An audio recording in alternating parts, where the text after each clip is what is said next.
The chamber smelled like every species at once. That was the first thing human ambassadors always noticed about the Grand Council Hall on Vethara Station. The smell. 40 years of alien bodies, alien breath, alien food brought in through side doors and eaten quietly during the long sessions. The recycled air mixed it all together into something that had no name in any language. Most humans found it difficult. Elder Dara Sin had stopped noticing it 17 years ago. She sat at the small table assigned to humanity. It was near the back.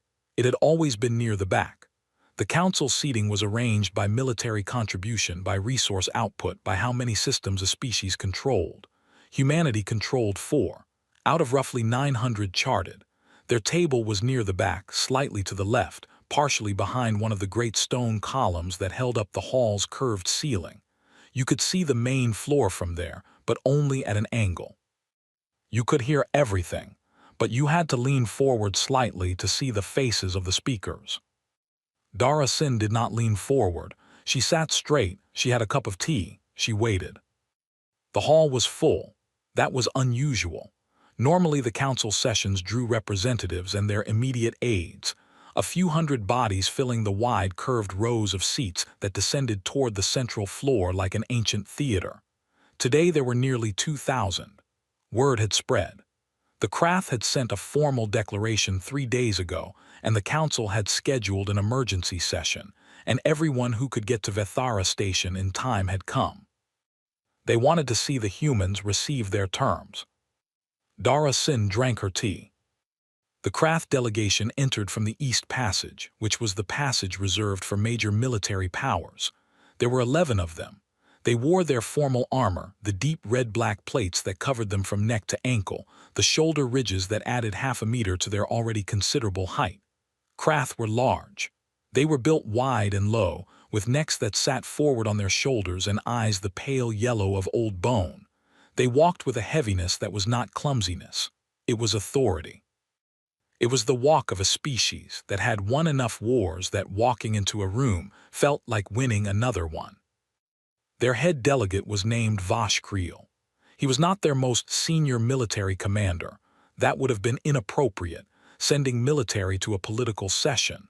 But he was their most senior diplomat, which in Krath terms meant he was the one best at making threats sound like courtesy. He had a long scar along the left side of his jaw that he had never explained and never needed to. He sat at the Krath table, which was at the front, slightly right of center, and he looked across the hall toward Dara Sin's table. He smiled. It was the kind of smile that had teeth in it. Dara Sin looked at him, then she looked at her tea. The session was called to order by the council chair, a Valorian named Asek, who had held the position for 6 years, and who managed the difficult art of appearing neutral while secretly exhausted by everyone. Asek called the room to attention with 3 strikes of the ceremonial rod on the resonance plate, a sound that carried through the hall's acoustics and landed in the chest rather than the ears. The room settled. Asek read the formal statement of purpose. The Krath Empire had filed a territorial adjustment claim under Article 9 of the Galactic Compact, the article that allowed expanding powers to formally absorb underdefended regions when a species could not demonstrate adequate protection capacity. The human colonies of Reach 7 and Reach 8, located in the Severi Drift, had been designated as qualifying territories. He did not say burned. The formal language never said burned. Dara Sin knew what Reach 7 and Reach 8 looked like now. She had seen the survey images. She had looked at them once, alone in her office, and then she had put them away and not looked at them again. There was nothing useful in looking at them again. Reach 7 had been home to about 400,000 people. Reach 8 had been a younger colony, still growing, about 90,000.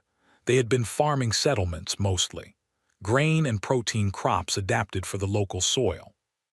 People who got up early and worked until the light went and ate dinner with their families. The Krath had burned them from orbit. It had taken less than a day. The formal language called it a territorial adjustment. Asek finished reading and invited Vash Creel to present the Empire's position. Vosh Creel stood. He was good at standing. He filled the space in front of him in a way that suggested the space had been built for him. He spoke in compact standard, which every registered species was required to learn. His accent was thick, but his vocabulary was precise. The Krath had always been better at the language of law than they let on.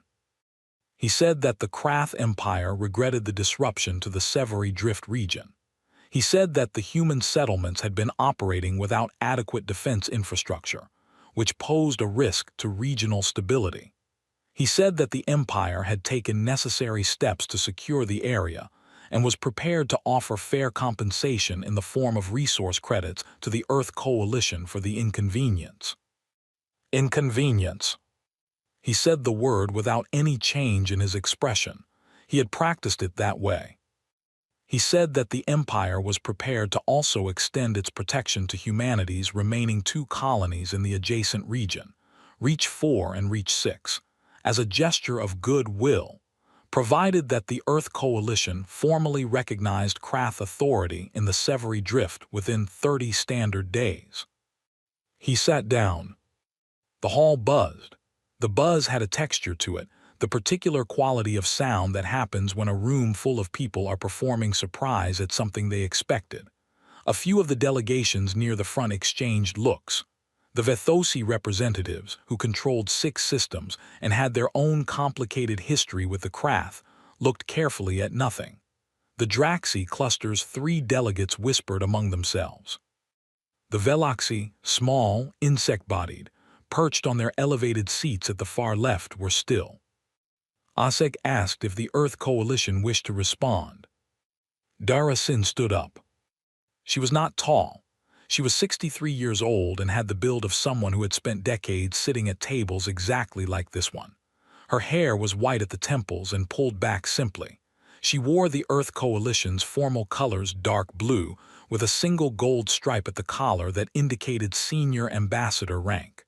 She had no armor. She had no delegation behind her.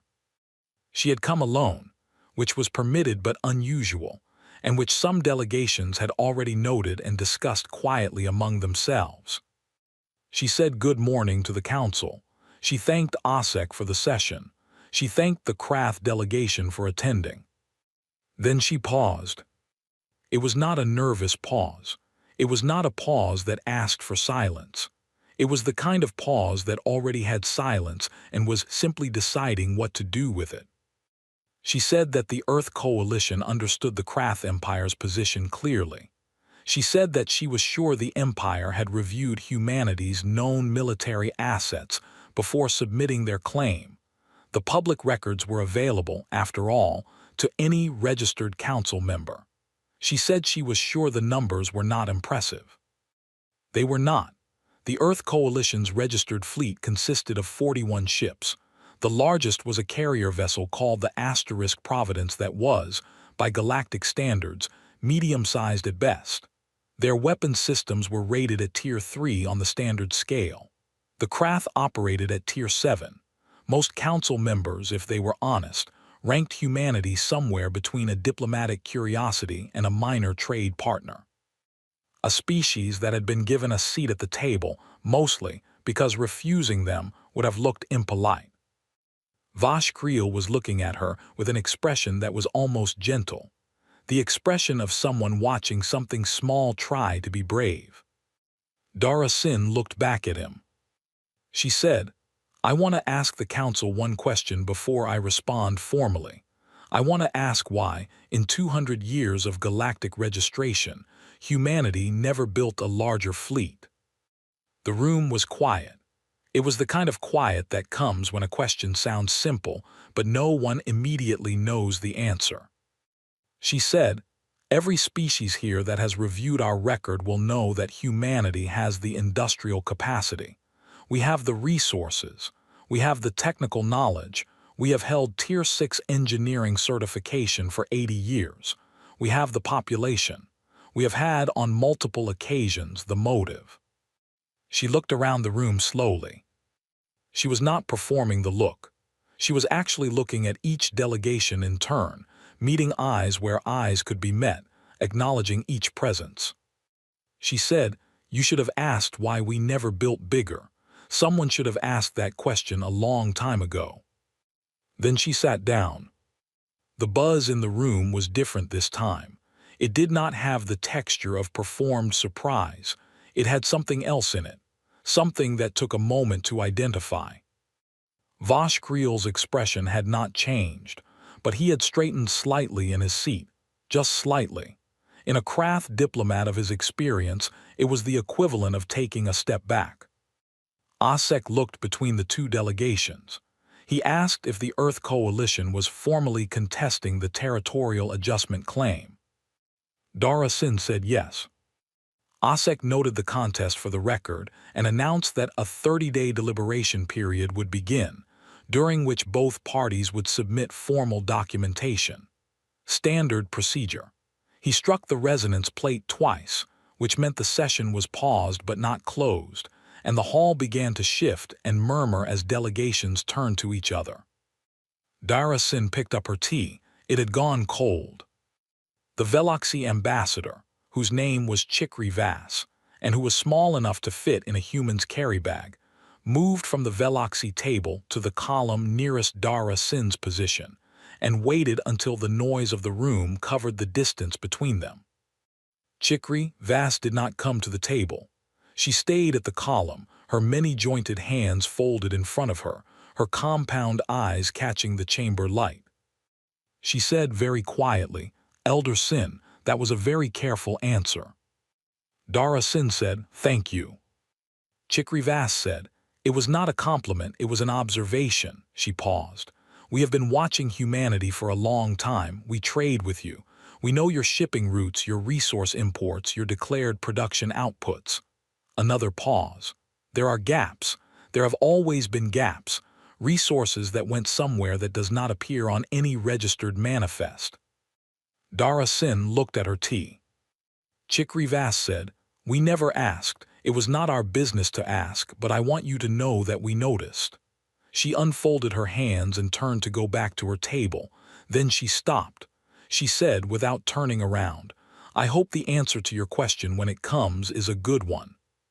She walked away. Dara Sin sat alone at the small table near the column.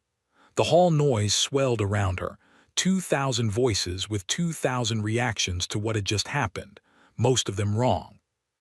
Her aide, a young man named Torin who was 26 and had been working with her for 2 years, and who had the good sense to stay quiet during important moments, appeared at her shoulder and asked if she wanted a fresh tea. She said yes. While he went to get it, she looked at the time display on her personal communicator, not at the date or the hour. At the seconds. She watched them tick. Somewhere very far away, further than any galactic scanner had ever looked, further than any craft patrol had ever ventured, in the dark between charted space and the empty regions that no one had bothered to name, something was moving. It had been moving for 11 days. It was very large. It was not alone. Torin came back with the tea. She thanked him. She drank it. It was the right temperature this time. She looked at the craft table, where Vosh Creel was receiving a briefing from one of his aides on a hand screen, probably already drafting the documentation for the deliberation period. He was a thorough diplomat. She had always respected that about him, the way you could respect a sharp edge. He looked up once and caught her eye across the room. She held his gaze. She did not smile. There was nothing in her face that was unkind or angry or afraid. There was just patience. Deep, settled, completely untroubled patience. The kind that does not come from confidence in an argument. The kind that comes from knowing something the other person does not. Vosh Creel looked away first. In the far dark of uncharted space, the thing that was moving had no lights on its hull. It did not need them.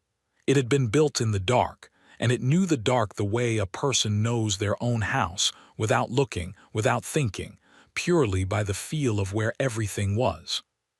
It was not in a hurry. It had been built by people who understood that the most dangerous thing in the universe was not speed, or firepower, or the size of a fleet. It was patience. 200 years of it. At the edge of Krath-patrolled space, a border scout ship ran its standard sweep. 2 crew members, a third asleep in the back. The sweep was routine. It had been routine for 6 years. The scanner painted the dark in all directions and found the same things it always found: empty space, a distant dust cloud, the faint radiation signature of a dead star 3 light-years out. Then the scanner found something else. The crew member on duty looked at the reading, then looked again. He tapped the screen to make sure it was not a calibration error. It was not a calibration error. He said, "What is that?" His partner leaned over and looked. Neither of them spoke for a long moment. The reading made no sense.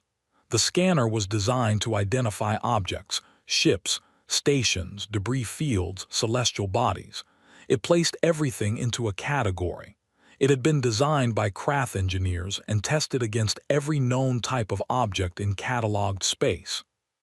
The object the scanner was now reading did not fit into any category. Not because it was a new type of ship. Because it was too large to be a ship. The scanner kept trying to categorize it. It kept failing. It defaulted, after several seconds of processing, to the only category large enough to contain the object's mass reading. Planetary body. But planetary bodies did not move. The crew member reached for the emergency communication panel. His hand was on the transmit key. The object moved closer. Then another appeared beside it. Then another. He did not transmit. There was not time to transmit. There was only time to look at the view screen as the darkness in front of the border scout ship stopped being darkness and became something else entirely. Something that filled the screen from edge to edge. Something that had no edge he could find. Something that his brain kept insisting was a planet, but that his instincts, his old, deep, pre-rational instincts, recognized as something built. Something that had been waiting. Something that was done waiting now. Fleet Admiral Grevek had never been afraid of the dark. He had grown up on Krathis Prime, in the southern continent where the nights lasted 40 hours and the sky had no moon worth mentioning. He had learned to navigate dark spaces as a child: caves, tunnels, the long unlit corridors of the military academy where the power was cut every 3rd night as a training exercise. Darkness was just the absence of information. You moved through it the same way you moved through light. You just paid more attention. He stood on the command bridge of the Iron Verdict Asterisk, the Krath Empire's largest active warship, and he looked at the dark on his view screen, and for the first time in his life he felt the dark looking back. The Iron Verdict was not a small ship. It was 4 kilometers long, a dreadnought-class vessel that had served as the Empire's fleet flagship for 22 years.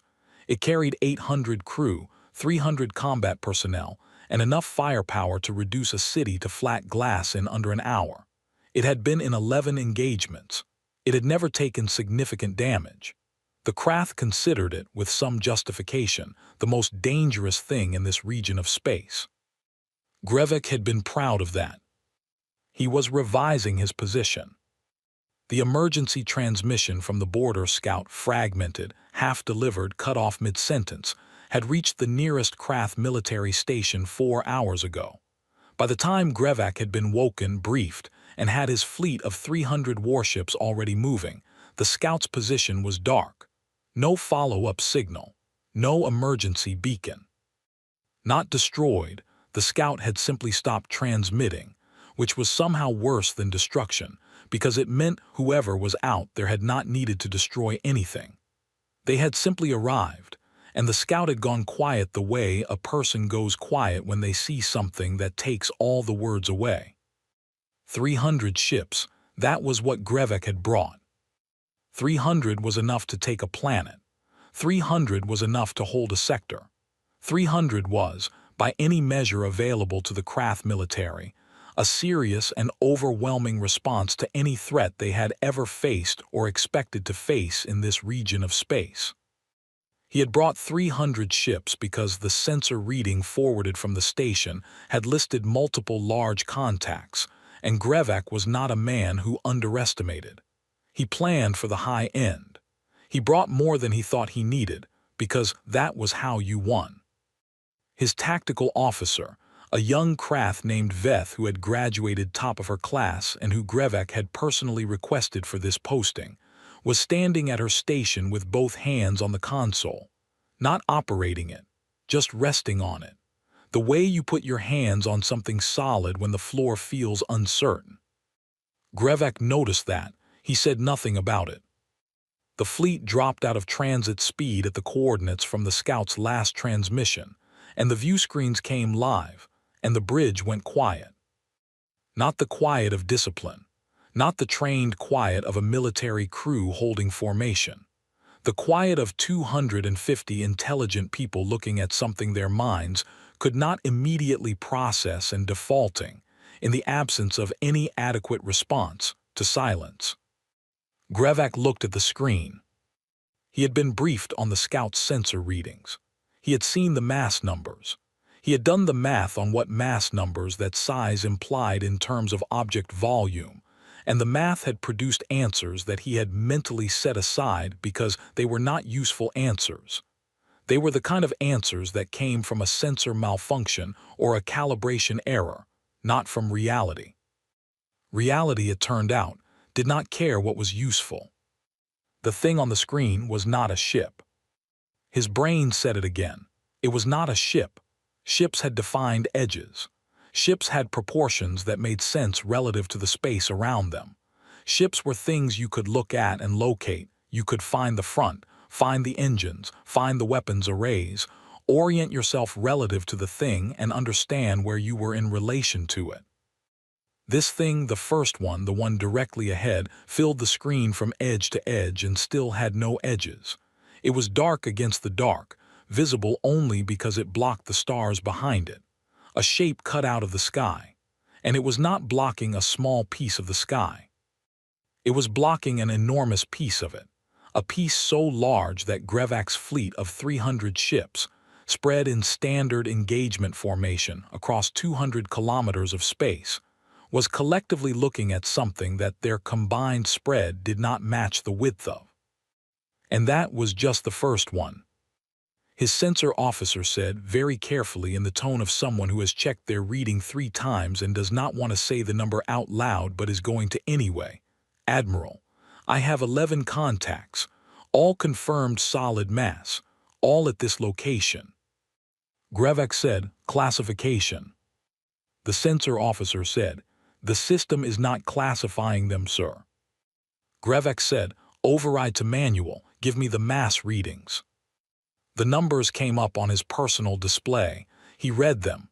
He read them again. He looked at the view screen. He looked back at the numbers. The smallest of the 11 objects had a mass reading consistent with a small moon.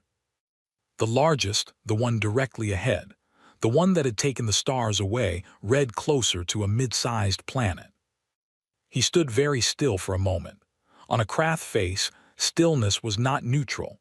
Stillness meant the mind was doing something the body was waiting on. Then he said, "Weapons hot, all ships." Veth looked at him just for a second. Then she said, "Yes, Admiral," and her hands moved on the console. 300 ships brought their weapons online. The electromagnetic signature of that many weapons systems activating simultaneously was significant, enough that any scanner within 2 light towers would register it immediately. Grevak waited. The 11 objects did not move. They did not power weapons. They did not change formation. They did not respond in any way that Grevak had a word for. They simply stayed where they were, filling most of the sky in front of his fleet, and did nothing at all. He had fought 30 engagements in his career. He had fought species that screamed threats over open channels and species that attacked without any communication at all. He had never fought anything that simply waited after weapons came online. Waiting was not a military behavior. Waiting meant you were not afraid of what the other side had just done. His communications officer said, "Admiral, incoming transmission. It is from La Paz. Sir, it is originating from the largest contact." Grevek said, "Put it through." The voice that came over the channel was human, female, older. It was a calm voice, not the performed calm of someone controlling fear, but the deep, settled calm of someone who had been calm for a long time and saw no reason to change that. It spoke in compact standard with a human accent that Grevek had heard before, in trade negotiations and council recordings, and had always found slightly flat compared to the richer tonal variation of Krath's speech.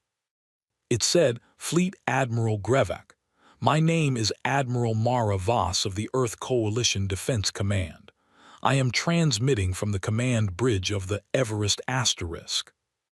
Grevek said, "Admiral Voss, you are in Krath-patrolled space without notification or permission.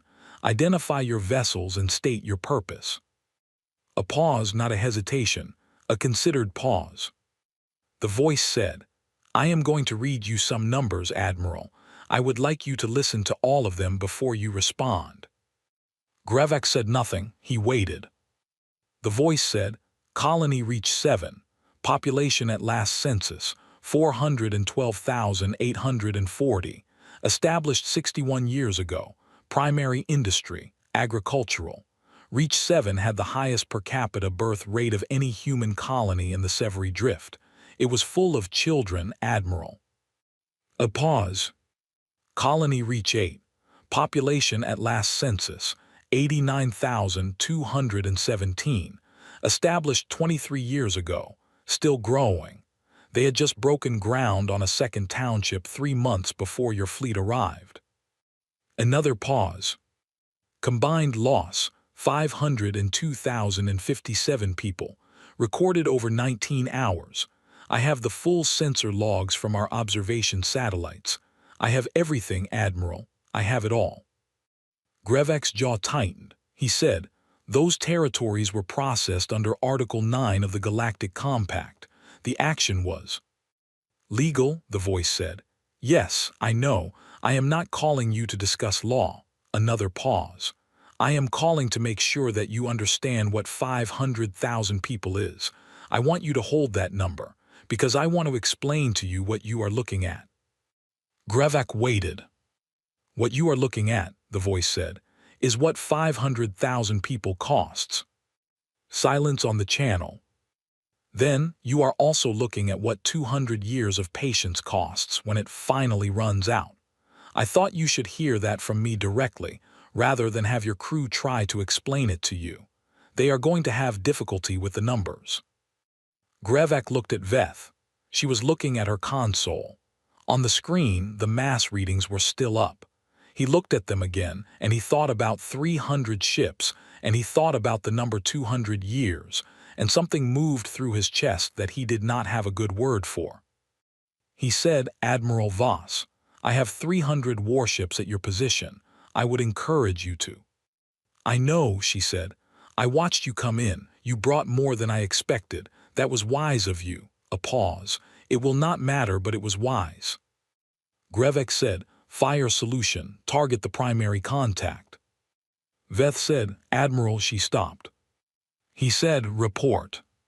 She said, and he could hear something in her voice that he had never heard from her before, something careful and precise and very quiet. "Sir, I cannot generate a targeting solution for the primary contact. Our targeting system operates by identifying a target's edges and locking relative to its center mass. The primary contact's edges are outside the range of our targeting grid." Grevek looked at the screen. He said, "What does that mean?" Veth said, "It means the object is too large for the system to frame. We cannot lock on. There is nothing for the lock to hold." She paused. "Sir, it is like trying to target a planet. You would have to calculate a specific impact point manually and fire on coordinates, not on a lock." He stood very still again. Then he said, "Calculate coordinates. Center hull, all ships manual fire coordinated strike." Veth said, "Yes, Admiral." It took 4 minutes to calculate and distribute the coordinates. 4 minutes during which the 11 objects in front of his fleet continued to do nothing at all. No movement, no communication after the initial transmission. The Everest, if that vast dark shape was the asterisk Everest, simply existed in the space ahead of him and waited. When the strike came, it was everything 300 Krath warships could produce in a coordinated salvo. The combined energy output of that many weapons firing simultaneously was enough to register on sensors 2 systems away. It was, in the documented history of Krath military action, the single largest coordinated weapons discharge ever executed in peacetime-adjacent conditions. It hit the Everest and did nothing. Not it hit and was absorbed, or hit and deflected.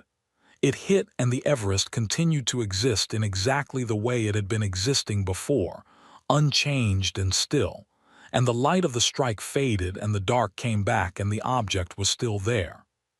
The bridge was very quiet. Grevek looked at the screen for a long time. His communications officer said, "Admiral, another transmission from the primary contact." He said, "Put it through." Admiral Voss's voice said, "I want to show you something, Admiral. Please look at your lateral sensors." He nodded to the sensor officer, who brought up the lateral display. The 11 objects were still in front of him. But on the lateral, to the left and right of his fleet's formation, in the space his ships were not watching because his ships were watching forward, there was movement. Not ships, not weapons, panels, enormous panels opening along the hulls of 3 of the 11 objects, not weapon ports. Grevek had seen weapon ports. They were small, directed, angled for targeting. These were large. They opened like, he searched for the word, like doors, like the doors of something that stored things much larger than weapons. He said, "What are those?" Voss said, "Fighter bays. Each of the 11 ships carries between 800 and 1,200 independent fighter-class vessels. I am opening 3 bays now so that you can see them. I am not launching." A pause. "I want to be very clear that I am not launching. I want you to be able to report accurately to the Empire about what you saw here." The bays were open. Even at distance, even on a sensor display rather than a direct visual, the scale of what was visible inside those openings was wrong in a way that took a moment to understand. Then it resolved. Each bay was larger than most of the ships in Grevak's fleet. He said, "What do you want, Admiral Voss?" She said, "I want the Krath Empire to understand what happened today. I want every ship in your fleet to go home and report what they saw. I want your government to understand that the 30-day deliberation period the Council has scheduled is going to end early. I want Voshkreel to go back into that chamber and look at Elder Sin and understand that her patience was not weakness." A pause. "I want you personally, Admiral, to understand that you fired everything you had at us. I want you to understand that and carry it with you." Grevek said nothing. Voss said, "You may go, Admiral." He had never been dismissed in his life. Not by anyone. He had been outranked and he had followed orders, but that was different. That was the structure of command which he respected, which made sense. This was different. This was something enormous and patient and unhurt telling him he could leave. He stayed where he was for a moment, just a moment. Then he said, "All ships, withdraw to rally point 7, standard formation." He looked at the screen one more time, at the shape that had no edges, at the dark that was not dark. Weapons down. As his fleet turned and began to move, he kept the rear sensors active. He watched the 11 objects as his ships pulled away. They did not follow. They did not move at all. They stayed exactly where they were. He thought about what Voss had said, about 200 years of patience. He thought about the scout ship that had stopped transmitting, not destroyed, just silenced by the weight of what it had seen. He thought about Voshkreel in the council chamber, smiling at the small table near the back. He thought about a human ambassador with a cup of tea and a question that no one had thought to answer. He thought about 500,000 people. He thought about what it would take to make someone build something like this. Not the engineering, not the resources, not the planning, though the planning was staggering and he knew it. He thought about what it would take inside a species, what kind of grief, what kind of long, cold fury to look at an open wound and say, "Not yet. Not now. We will wait. We will be patient and we will be quiet and we will build something that the dark itself cannot hide, and we will wait until the moment is right." 200 years. His fleet moved through the dark and the 11 objects fell away behind them, and the stars came back one by one as the enormous shapes stopped blocking them. And Grevek stood on his bridge and watched the stars return, and felt the full weight of what had just happened settle onto him like something physical. Veth appeared at his shoulder. She was quiet for a moment. Then she said very carefully, "Sir, they let us fire first." He looked at her. She said, "They knew we would fire. They could have transmitted before we went weapons hot. They waited. They let us fire everything we had and they let it do nothing and then they transmitted." She paused. "They wanted it on record, our strike, the result." Grevek looked at the rear sensors. The 11 contacts were still visible barely at the edge of range. He said, "For the council." Veth said, "Yes, sir." He nodded, one small nod. He turned back to face forward toward the rally point toward home. He said, "Log everything. Every sensor reading, every strike coordinate, every response time. Full record. Encrypted command priority." Veth said, "Yes, sir." He did not say anything else for a long time. There was not anything useful to say. There was only the dark, and the fleet moving through it, and somewhere behind them in the place where stars were missing from the sky, 11 objects that had been waiting for 200 years, patient and enormous and completely, utterly unhurt. Waiting. Still waiting. But not, Grevek understood now, for much longer. The log files were not classified. That was the first thing Admiral Voss had done when she took command of the Everest. She had gone into the ship's archive system, found the personal logs of the construction workers, and removed every classification tag from every file. 31,000 hours of recordings. Voices from people who had spent their lives in the dark building, something they would never see used. She had read the index on her first night aboard and had not slept much after that. She read 1 log per day. That was her rule. 1 per day in the morning before the bridge briefing. She had been doing it for 8 months. This morning she read Petra Vassal. Log entry, day 4211. Engineer Petra Vassal, Section Lead, Structural Interior Division, Project QITSTONE. I don't do these often anymore. Used to do them every week when I was younger and thought someone would listen to them eventually. Now I do them when something happens worth saying out loud. We finished the secondary load-bearing spine today. The whole thing, all 900 kilometers of it, took us 14 years. I want to say that again because I don't think I'll ever say a sentence like that again in my life. 14 years. 900 kilometers. The crew threw a small party in Bay 12. Someone had saved real coffee for the occasion, actual ground coffee. I don't know how they got it out here. And we drank it out of vacuum-safe cups, and someone played music on a portable speaker. And we all just stood there in this enormous dark space inside a dead planet and drank coffee and didn't talk much. There's not much to say at moments like that. You either feel it or you don't. I've been on QITSTONE for 31 years now. I came out here when I was 26. I am 57 years old and I have spent more of my life inside this gas giant than I have spent on any planet with open sky. My daughter was born in Section 14 Medical. She's 19 now and she works in hull calibration 3 sections over, and I see her on Sundays. I think about the people who will fly this ship sometimes. I don't know their names. I don't know when it will be. The project leads tell us it won't be in my lifetime, and I believe them. We're maybe a third done, if that. So I think about strangers. I think about some young officer who wasn't born yet standing on a bridge I built the floor supports for, looking out at something I will never see. I hope they know what it took. I hope when the moment comes, Whatever the moment is, I don't know what it will be, I just know that there will be a moment. Because they wouldn't be building this if there wasn't going to be a moment. I hope when it comes, whoever is standing on that bridge feels the weight of all of us behind them. Not as a burden, as a foundation. 31 years, 900 kilometers, one spine. We're not done yet. Voss closed the file. She sat in her chair for a moment.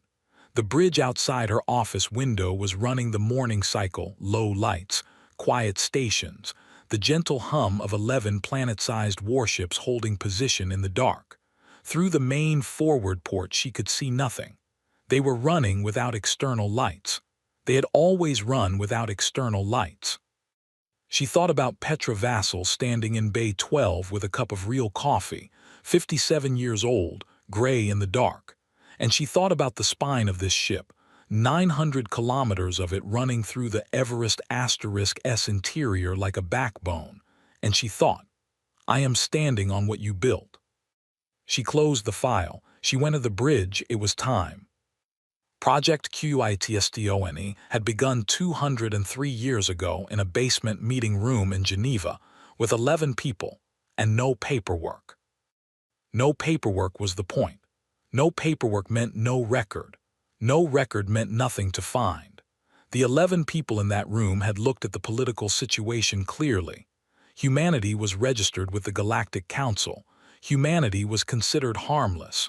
Humanity had been laughed at twice in council chambers already and had been occupying the small table near the column for 6 years, and they had asked a single question. What happens when laughing stops being enough for them? They had not needed to name who asterisk them was. Everyone in the room had the same list.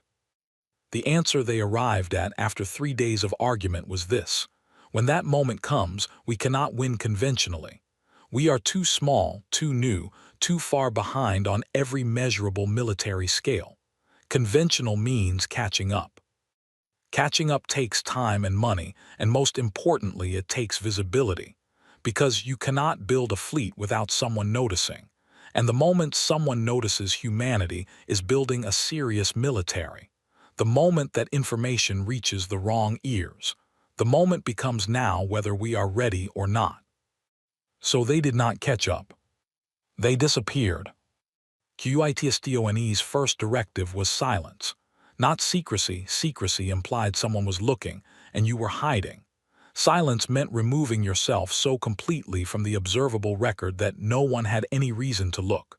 Humanity's registered fleet stayed small and politely Tier 3. Their weapons development reports stayed accurate and unimpressive. Their council contributions stayed minor and grateful.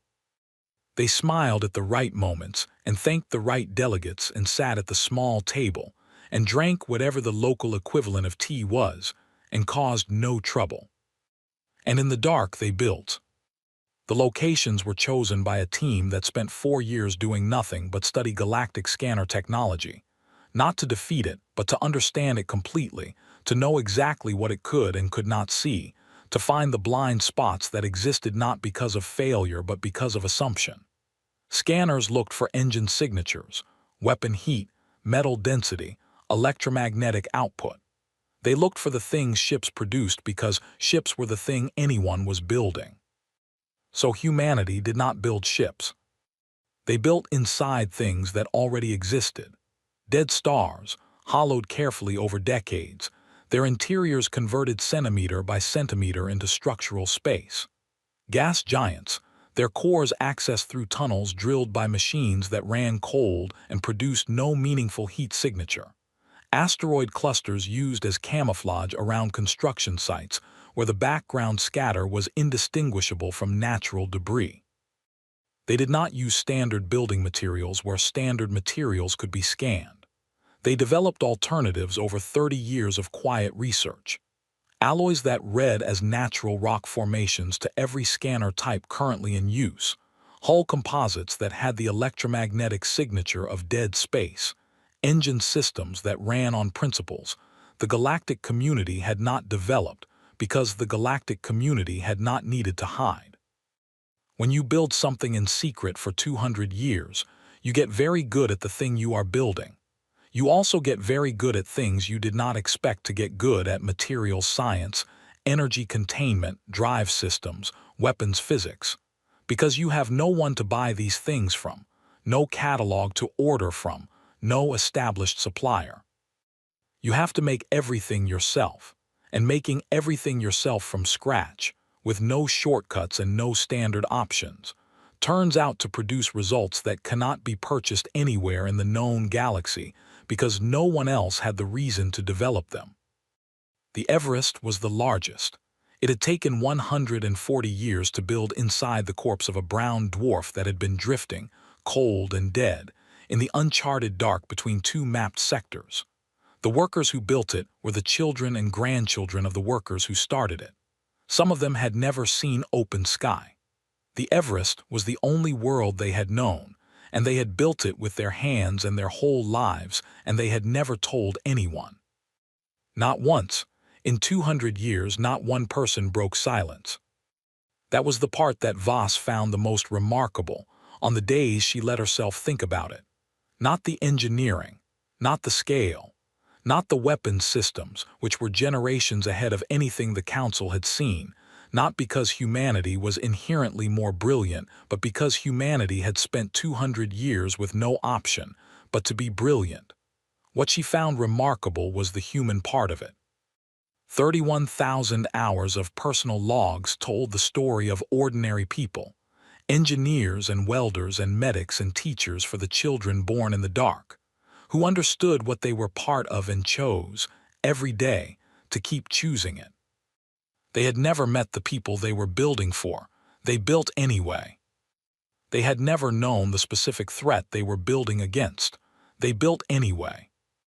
They had known, most of them, that they would die inside the thing they were building and never see it leave. They built anyway. Engineer Petra Vassal had died 11 years before the Everest launched. She had died in Section 14 Medical, the same section where her daughter had been born, from a heart condition that the doctors had seen coming for 2 years. She was 71. Her daughter had been with her.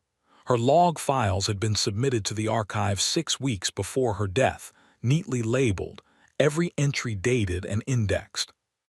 Her last entry was 47 words long. Voss had read it on her 3rd day of reading logs. She had read it again this morning, after Petra's longer entry, before she went to the bridge. It said, "I won't see it finished. That's all right. The people who finish it will be better than us for having something to finish. Leave them something worth finishing. We did that. I think we did that." On the bridge, the morning briefing was straightforward. The Krath fleet had withdrawn to their rally point and was holding position there. No aggressive movement, no further communications from Vashkreel or from any Krath military authority. The Council had received Grevak's initial report, a fragmented emergency transmission, heavy on sensor data, light on words, and the Council chamber had, according to Dara Sin's aide Torin, gone extremely quiet for a long time. Voss stood at the main display and looked at the positional map. 11 blue markers, her fleet, in their holding position. A cluster of smaller red markers at the Krath rally point. And at the center of the map, Vethara Station, where the Council was sitting in a chamber that smelled like every species at once, doing what governments do when something happens that all their models said was impossible. Trying to find the category for it. Her first officer, a tall, quiet man named Dale who had been with her for 9 years and who communicated most of his opinions through the precise angle of his eyebrows, was standing beside her. His eyebrows said, "What now?" She said, "We hold." He said, "The Council will want communication." She said, "They will want more than that. They will want an explanation and a threat assessment and a political framework and probably an apology for disrupting their schedule." She looked at the map. Elder Sin will give them what they need. That's her job. Dale said, "And ours." She looked at the 11 blue markers. 11 ships named after the high places of Earth, the peaks, the mountains, the points where the ground reached up toward the sky. Everest, Kilimanjaro, Olympus, Denali, Aconcagua, Elbrus, Vincent, Puncak Jaya, Mont Blanc, Logan, Kanchenjunga. Someone in the naming committee 200 years ago had thought carefully about that. High places, things that had been there before anyone climbed them and would be there after. She said, "Our job is to exist. That's enough for now. We just have to exist and let them understand what that means." Dale's eyebrows moved slightly, agreement or close to it. She thought about Petra Vassal in Bay 12 with her cup of coffee. She thought about 31 years and 900 kilometers, and a spine that ran the length of this ship like a promise kept across generations. She thought about the young officer Petra had imagined, the stranger on the bridge, the one not yet born. She was that officer now, older than Petra had probably imagined, grayer, more tired in the particular way of people who have carried something for a long time and have not yet put it down. But standing on the foundation. She looked at the forward port, still dark out there, still no lights on the hull, 11 enormous shapes in the uncharted space, visible only by the stars they hid, patient and silent and enormously, almost incomprehensibly present.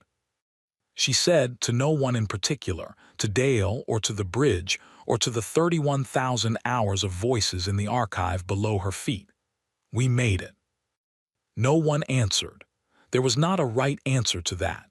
There was only the hum of the ship and the dark outside, and somewhere far away a council chamber full of alien delegates trying to find a category for something that had been in the dark for 200 years and was now, finally, done waiting. Her communications officer said, "Admiral, incoming transmission from Vethara Station. It is Elder Sin." Voss said, "Put her through." The voice that came over the channel was calm, as it always was. There was something new in it, though. Not excitement, not triumph. Something quieter than those things.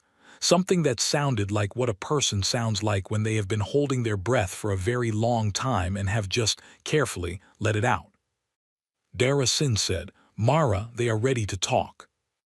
Voss said, "How many of them?" A pause. Sin said, "All of them." Voss looked at the map, at the 11 blue markers, at the cluster of red ones still and holding. She said, "Tell them we will be there in 6 hours." She closed the channel. She stood at the display for a moment. Then she turned to Dale and said, "Set a course for Vethara Station, best speed." She paused and put the lights on. Dale's eyebrows moved. This time it was not a subtle movement. He said, "All ships." She said, "All ships." For the first time in 200 years, the fleet ran with its lights on. In the dark of uncharted space, 11 shapes that had existed in silence and shadow since before anyone alive had been born lit up all at once. Running lights along hull lines that went on for hundreds of kilometers. Illumination that caught the geometry of things too large for the mind to hold easily, light spilling across metal that had never seen light from outside. From a distance, if anyone had been watching, it would have looked like 11 new stars had appeared in a part of the sky that had always been empty. They moved toward Vethara Station. They were not hiding anymore. The council chamber had been built to handle crises. That was the official purpose of the emergency configuration. The way the seats locked into forward position. The way the secondary lighting came on along the floor so the room stayed readable even if someone cut the main power. The way the resonance plate could be struck 3 times in a specific pattern to seal the doors and prevent anyone from leaving until the session concluded. The architects who designed the hall 400 years ago had thought about riots. About species that disagreed badly enough to come to blows in the chamber itself. About the worst version of a bad day. They had not thought about this. The chamber was full. Every delegation had returned, even the ones who had quietly begun preparing their ships for fast departure 2 hours ago when Grevek's sensor data started circulating on the private council channels. They had come back not because they felt safe, but because leaving felt worse. Leaving meant you were not in the room where things were decided. Leaving meant things got decided without you. Whatever was happening, You wanted to be inside it rather than outside it trying to guess. So they were all there. 2,000 people in a curved room that smelled like every species at once, and the room was quiet in a way it had never been quiet before.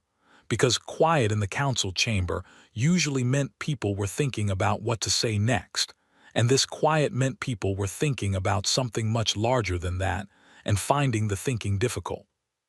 The main display at the front of the chamber, usually used for maps, treaty documents, statistical projections, was showing a live sensor feed from the array at the edge of the Severi Drift. It showed 11 lights moving through the dark. They had been watching it for 2 hours. The lights were enormous even on the display, which was calibrated for objects up to the size of a standard space station. The calibration had broken down early. Someone had manually rescaled the display 3 times. The lights kept not fitting. Osek sat at the chair's position at the center of the room and looked at the display and said nothing. He had been chair for 6 years. He had handled trade disputes and border conflicts and 2 genuine shooting incidents between registered species. He had a process for most things.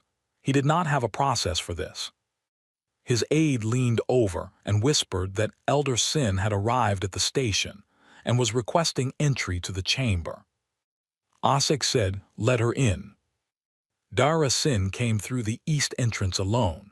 She was still wearing the same dark blue with the gold collar stripe she had worn to the morning session. She had not changed. She walked down the central aisle toward the front table, not the small table near the column, the front table, the one reserved for parties presenting formal cases, and she sat down. No one said anything about the table. She put her communicator on the table in front of her and folded her hands and looked at Osek. Osek said, "Elder Sin, the Council has been reviewing Fleet Admiral Grevak's sensor transmission." She said, "I know." He said, "The objects in the transmission, the 11 contacts." He paused. He was choosing words very carefully, the way you choose your footing on uncertain ground. "They are human vessels." She said, "They are." The room made a sound, not a word, a collective exhalation, the sound of 2,000 people processing a confirmation they had already suspected but had been quietly hopping was wrong. Osek said, "Their scale is," he stopped, he tried again. "The mass readings indicate," he stopped again, he looked at her. "How?" It was not really a question about engineering.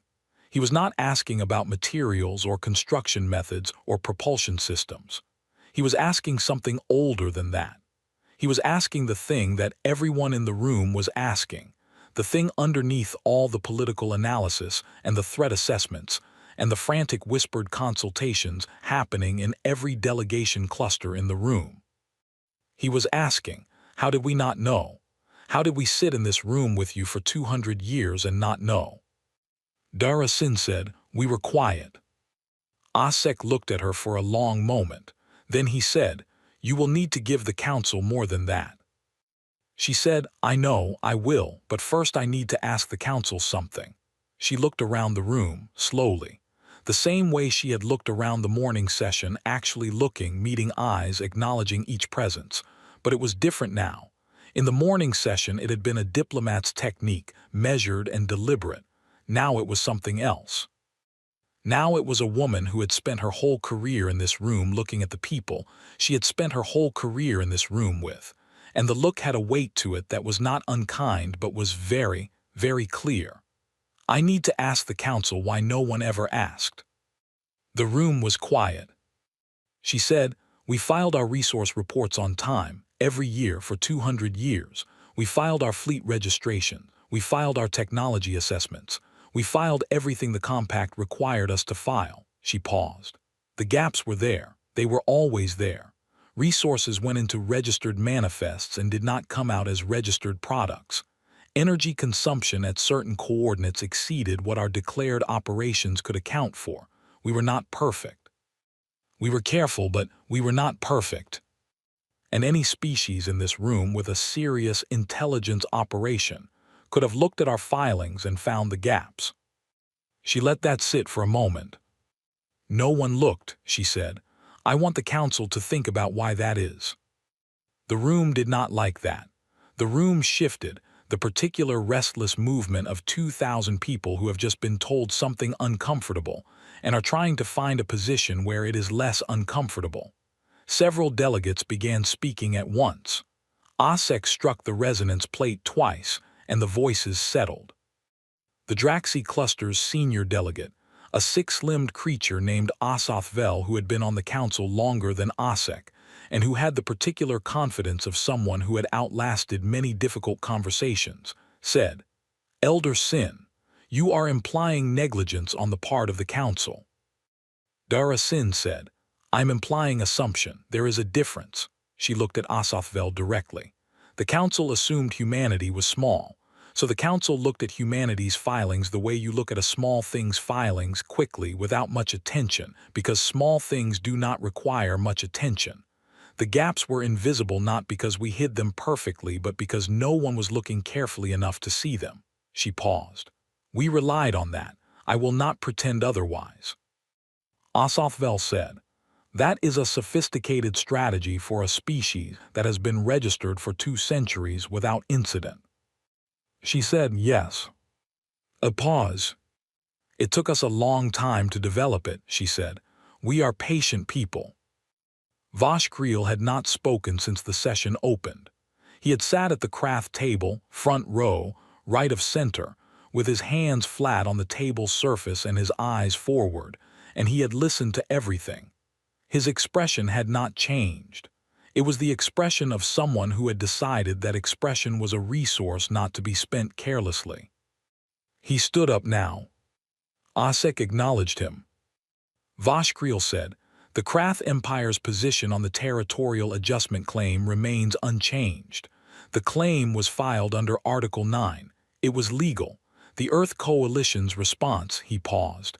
Something passed across his face. A small thing quickly controlled. "Is a matter for legal review." The room was very quiet. Dara Sin looked at him. She did not say anything.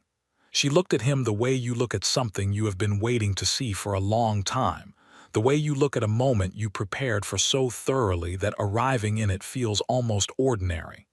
She looked at him with complete, settled patience and said nothing at all. Voshkreel sat down. It happened without drama. He stood, he spoke, she looked at him, and he sat down. No threat was made. No words were exchanged. The 11 lights on the display behind her did not move or flash or do anything demonstrative. She simply looked at him with the full weight of 200 years of quiet behind her eyes, and he sat down. The room noticed. The room had been watching Voshkreel for the entire session with the particular attention of people who know that the most dangerous person in the room and the most recently dangerous person in the room are about to have an interaction, and the room had expected something, an argument, a formal challenge, a political maneuver of some kind. It had not expected him to simply sit down. The quiet that followed was different from the quiet before. It had a texture to it that took a moment to identify. Relief was part of it, but underneath the relief was something else. Something that every delegate in the room was feeling individually and that none of them had words for yet. It was the feeling of the world reorganizing itself. Not violently, not with a crash, just a slow, firm settling into a new configuration, the way a building settles after the ground shifts, everything still standing, but nothing in quite the same relationship to anything else as it had been before. Osek said, "Elder Sin, what is the Earth Coalition requesting from this council?" She said 3 things. She laid them out simply. Her voice did not rise. She did not perform the words. She said them the way you state facts flatly, clearly, without decoration. First, the Krath Empire would withdraw the territorial adjustment claim under Article 9 and submit to a full council review of the events at Reach 7 and Reach 8. The review would be conducted by a neutral panel. The Earth Coalition would provide full censor records of both colony destructions. The panel would determine appropriate reparations, which the Krath Empire would pay in full, and a timeline for the rebuilding of both colonies, which the Krath Empire would fund. Second, the Earth Coalition would be granted a permanent seat at the Council's head table, with full voting rights equal to the 5 largest species currently registered, effective immediately. Third, a new clause would be added to the Galactic Compact. It would be called the Reach Clause, after the colonies. It would state, in simple language that could not be interpreted flexibly, that any deliberate destruction of a civilian settlement belonging to any registered species would constitute an act of war against the full Council, and that the Council's response would be total and immediate. She said, "These are not negotiations. I am not offering a starting position. These are the terms." The room was quiet for a long time. Asathvel said, "Elder Sin, you understand that some of these terms, particularly the second, represent a significant restructuring of." She said, "I understand." He said, "The Council will need time to deliberate." She said, "I will give the Council until tomorrow morning." He said, "That is not." She said, "I know." She looked at the display behind her, the 11 lights moving slowly through the dark toward Vethara Station. She looked at them for a moment and then she looked back at the room. Tomorrow morning. The deliberation took 4 hours. It was the shortest deliberation in Council history by a significant margin. Most of it was not spent arguing about humanity's terms. The terms were what they were, and everyone in the room understood that terms backed by 11 planet-sized warships 6 hours away were not really terms at all in the conventional sense. Most of the 4 hours was spent on the Krath. Because the Krath had a choice to make, and the choice was this: agree to the review and the reparations, which was humiliating, or refuse and invite a response from something that Grevak's entire fleet had fired everything at and produced no result. Voshkreel consulted with the Krath capital through an encrypted channel for 2 hours. He returned to the chamber with the expression of someone who has had a difficult conversation and has decided to be professional about it. He agreed to the review. After that, the rest moved quickly. The Reach Clause generated some argument. 3 delegations wanted modifications to the language. 2 wanted exemptions for contested territories. 1 wanted a longer implementation timeline. Dara Sin sat at the front table and listened to all of it, and then said that the language was not open to modification, and the timeline was immediate, and the exemptions were not on the table. Each time, the room looked at the display. Each time, the argument ended. When the vote came, Asek called it in the standard way, species in order of registration date, each casting a recorded vote. It went around the room, 11 species. Every one of them said yes. Unanimous. Asek struck the resonance plate once, 1 strike, which meant a resolution had passed, and the sound moved through the hall and settled. It was done. Dara Sin sat at the front table and did not show anything on her face for a long moment. Then she picked up her communicator and sent a single short message to the Everest asterisk. It said, "Done, all 3, unanimous." The response came back in under a minute. It said, "Understood, see you soon." Chikri Vass appeared at the edge of Dara Sin's table. The Veloxy ambassador was small enough that she had to stand close to the table to be at eye level with Sin, who was seated. She stood there for a moment, her many-jointed hands folded in front of her, her compound eyes catching the light. She said very quietly, "We always wondered." Dara Sin looked at her. Something moved across her face. Not a smile exactly, something quieter than a smile, something that came from a very deep place. She said, "We know." Chikri Vass said, "We never asked because..." She paused. She was choosing words the way you choose words when the real words are too large for the sentence. "We thought perhaps if we asked and you told us, we would be obligated to tell others, and we did not want to be obligated to tell others." She was quiet for a moment. "We hoped you were building something." Dara Sin said, "Thank you for not asking." Chikri Vass unfolded her hands and nodded once, which in Veloxy body language meant something close to, "We are even now, and I am glad." Then she turned and went back to the Veloxy table, which was at the far left, and sat in her elevated seat and looked straight ahead. Dara Sin looked at the display one more time. The 11 lights were closer now, moving steadily, unhurried. She thought about Mara Voss on the bridge of the Everest asterisk, reading Petra Vassel's logs every morning, carrying the weight of 31,000 hours of voices. She thought about the border scout that had gone quiet at the edge of Krath space, 2 crew members looking at their screen and finding no words.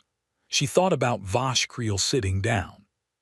She thought about Reach 7, about 412,000 people who had grown grain and raised children and eaten dinner with their families, and were not here anymore. She thought, it is not enough, it will never be enough, but it is what we can do, and we have done it. She picked up her communicator. She called Torin, her aide, who was waiting in the corridor outside. When he answered, she said, "Get me a tea, please, whatever they have here." He said, "Yes, Elder Sin. Did it go?" She said, "It went."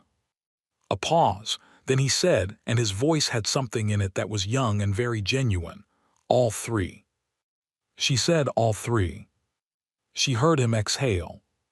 She sat at the front table, not the small table near the column anymore, not ever again.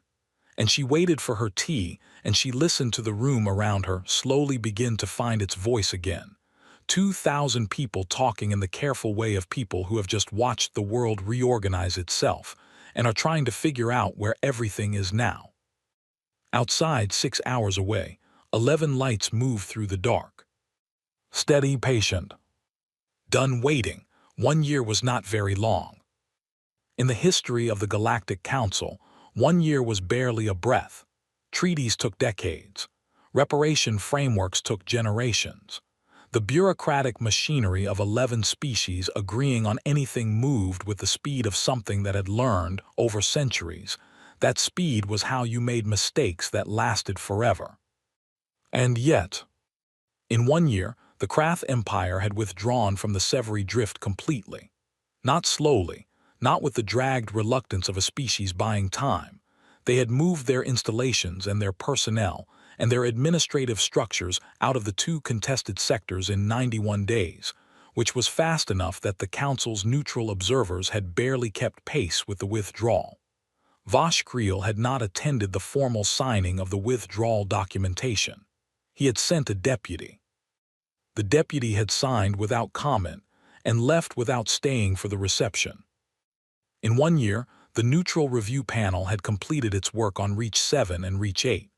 The report was 400 pages long and contained, among other things, a detailed accounting of every life lost, every structure destroyed, every crop field burned from orbit.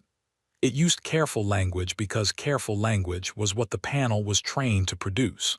The careful language did not change what the numbers said. The reparations figure had been calculated by the panel and was the largest single reparation payment in Council history by a factor of 8. The Krath had paid the first installment in 60 days, which was earlier than required. No one had commented on that. In 1 year, the rebuilding of both colonies had begun. The first ships carrying construction materials and prefabricated housing reached the Severi Drift 7 months after the Council vote. The settlement teams came 4 months after that. Reach 7 had new ground broken on its first township with a ceremony that was small and quiet, and attended mostly by the families of people who had lived there before, people who had been off colony when it happened, people who had the particular kind of grief that came from surviving something your community did not. They planted a marker at the center of the township site. It listed every name, all 412,840. Reach 8's marker listed 89,217. Both markers were made of the same dark metal as the hull of the Everest asterisk. That had been Voss's suggestion. No one had argued with it. In 1 year, the queue of species requesting formal alliance with the Earth Coalition had grown to 37. 37 species, ranging from minor registered members with 2 or 3 systems to mid-tier powers with significant resources and histories that went back centuries, had submitted formal alliance inquiries to the Earth Coalition Diplomatic Office. The office, which had previously occupied a single floor of a mid-sized building in Geneva and been staffed by 40 people, had moved to a new facility 4 times the size and was still running behind. Dara Sin had approved 11 alliances so far. The rest were under review. She was taking her time. 1 year, she said at a staff meeting that Torin wrote up and filed carefully, was not very long. There was no reason to hurry.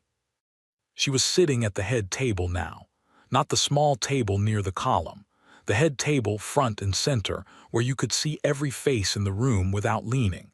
She had sat there for 11 months and it still felt, occasionally, like something that belonged to someone else. She sat there anyway. She sat there until the feeling went away, and it was going away slowly, but it was going away. Torin brought her tea every morning without being asked now.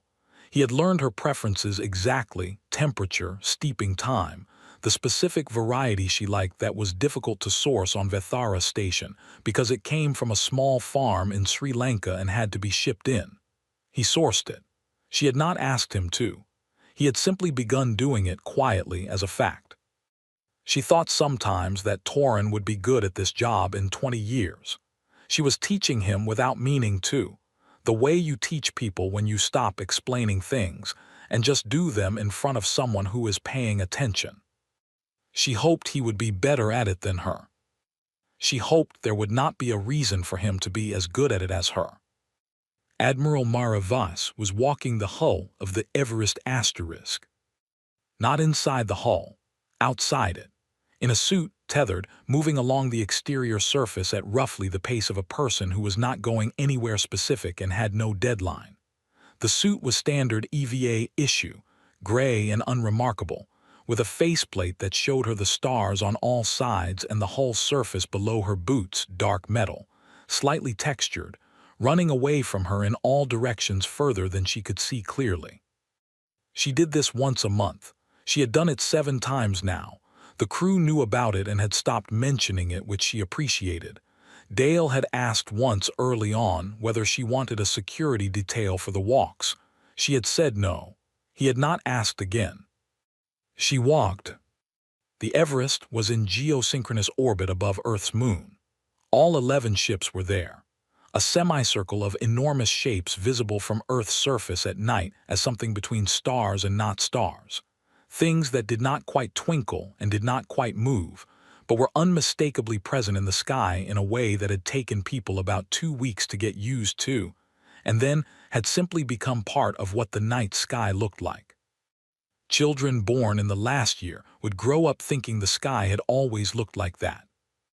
Voss thought about that sometimes, about children who would never know the sky without them. She walked along the hull and thought about Petra Vassal. She did this every walk.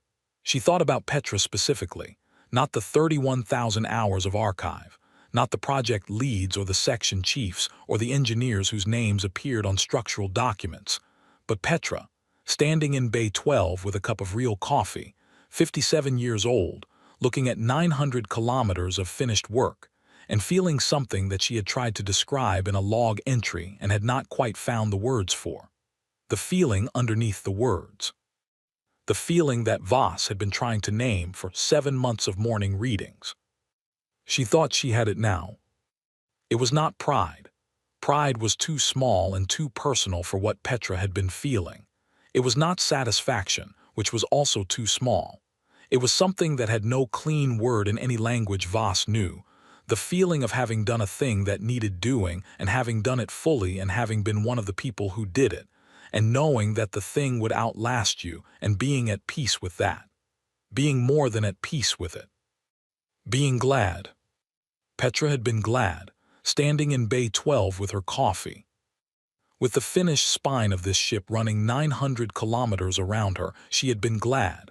Not happy. Happy was weather, it came and went. Glad was geology. It sat in you like bedrock, below the weather, below everything that changed. Voss thought, I am also glad. She walked.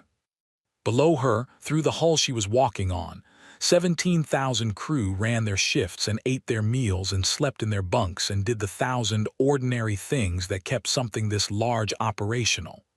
Above her, the stars. To her left, the moon, gray and pocked and beautiful in the way of old things that have taken a lot of hits and are still here. To her right, at the edge of her peripheral vision, the curved edge of Earth, blue and white and green, small from here, small the way all precious things look small when you get enough distance to see them whole. Her communicator chimed softly. She looked at the sender, Dara Sin. She opened the channel. She said, "Dara." Sin's voice came through clean and warm. "You're doing the walk." "How did you know?" "Because Dale answered when I called the bridge and sounded slightly relieved when I asked for you. He always sounds slightly relieved when you're on the walk. I think it means he gets to run things for an hour and he likes it." Voss made a sound that was close to a laugh. She said, "What do you need?" Sin said, "Nothing urgent. I wanted to tell you that the Veloxi have submitted a formal alliance request." Voss stopped walking. She stood still on the hull of the Everest and looked at the stars and let that land. The Veloxi, who had noticed the gaps for 200 years and said nothing, who had hoped without asking, who had protected humanity's secret by the simple act of never wanting to know it officially. She said, "When did it come in?" Sin said, "This morning, no fanfare, just a formal document standard format submitted through the regular queue." A pause. "They put themselves at the back of the queue, 37th. They did not want special treatment." Voss said, "Of course they didn't." A pause. Then Sin said, and her voice had something in it that was very quiet and very old, "I think they've been waiting to ask for a long time. I think they were waiting until they were sure we were going to be all right." Voss looked at the Earth, small and whole and still there. She said, "Move them to the front." Sin said, "I was going to." The holding cell on deck 14 of the Everest was not uncomfortable. That was the first thing the Krath soldier had noticed 3 weeks ago when they had put him there. He had been part of a border installation in the Severy Drift junior rank, signals monitoring, 22 years old. When the withdrawal orders came through, he had been on a solo patrol run and had not received them in time, and had crossed into the new boundary marker by mistake, and been picked up by an Earth Coalition patrol before he understood what was happening. His name was Rethskov. He had been in the Krath military for 2 years. He had not been at Reach 7 or Reach 8. He had been stationed at the border installation for 8 months, running calibration checks on long-range scanners, eating bad food, missing his mother, doing his job. The cell was a small room with a bunk and a chair and a light that dimmed at night on a cycle that he had started using to track time. The door had a window in it. He could see the corridor outside. Sometimes crew members walked past. Most of them did not look at him. Some did. Quick glances held for a moment, then away. He could not read human expressions well. Their faces were too mobile, too much happening in them at once. But he had been looking at the glances for 3 weeks, and he thought that most of them were not anger. Some were curiosity. Some were something he did not have a word for in Krath, a kind of careful looking that was not hostile. He did not know what to do with that. This morning a crew member had come to his door at what he had calculated was the meal hour. A young woman, human, with short dark hair and the rank insignia of a junior crew rating on her collar. She had a tray, standard meal tray, the kind he had seen slid through the door slot every day for 3 weeks. But she did not slide it through the slot. She opened the door. He had sat up on the bunk immediately, instinct, hands visible, the way you moved when a door opened unexpectedly. She had looked at him, and then at the tray, and then she had walked in and put the tray on the chair, not the slot, the chair, where he could reach it properly, and she had stood there for a moment. He did not know what she was going to do. He did not know what he was supposed to do. He had no training for this specific situation. His training covered a great many things, and this was not one of them. She had looked at him for a moment. Her face was doing something that he had been looking at for long enough now to make a guess about. He thought it might be the thing that happened on a face when a person was deciding something and had decided it. She put the tray on the chair. She left. She did not explain. She did not say anything. She just left him with the tray on the chair instead of in the slot, which was a small thing, which was a thing that cost her nothing, which was a thing she had not needed to do and had done anyway. He sat on the bunk and looked at the tray on the chair for a long time. He ate the food. It was not bad. It was not good either. It was food made for humans, and he was not a human, and some of it tasted like nothing he had a reference for, but he ate it. 3 weeks ago, if someone had told him he would be eating food made by humans on a human ship the size of a planet while waiting for a diplomatic process to determine whether he would be released or charged, he did not know what he would have done. He had not been given enough information about humans in his training to have a strong reaction. They were a small species. They were not considered a threat. They were not covered in depth. He was revising that. He thought about the crew member with the tray. He thought about the fact that she had opened the door, which she had not been required to do, and had put the tray where he could reach it properly, which she had not been required to do, and had not said anything, which was either because she had nothing to say or because she understood that the action was the thing, and the words would have made it smaller. He thought about that for a long time. Outside the window and the cell door, crew members moved through the corridor in both directions, running their shifts, living their lives on this enormous ship named after a mountain on a planet he had never visited. He thought about what it took to build something like this and keep it secret for 200 years, and he thought about the settlement names on the council records that he had been required to review as part of his general briefing when he first arrived at the border installation. And he thought about what it meant that the people who had built this ship and kept the secret and lost those colonies had put him in a room that was not uncomfortable and sent a young woman to put a tray on a chair. He did not have a word for what he was feeling. Krath's emotional vocabulary was not built for this specific combination of things. He ate the food. He thought these are not a small species. He thought they never were. Voss finished her walk as the earth turned slowly below, and the moon held its place, and the stars did what they always did, burned quietly at distances that made every human problem feel small, and every human act of patience feel, somehow, exactly the right size. She came back inside through the EVA airlock and took off her helmet and handed it to the waiting tech and walked toward the bridge. Dale was at the command position. He saw her come in and moved back to his own station with the smooth efficiency of someone who had been running things competently and was not going to make anything of it. She appreciated that about him. She had always appreciated that about him. She stood at the main display. The positional map showed the fleet in orbit, 11 blue markers steady and close, the Earth below, the moon, the steady, ordinary business of a system that had people in it going about their lives. She thought about Petra Vassal.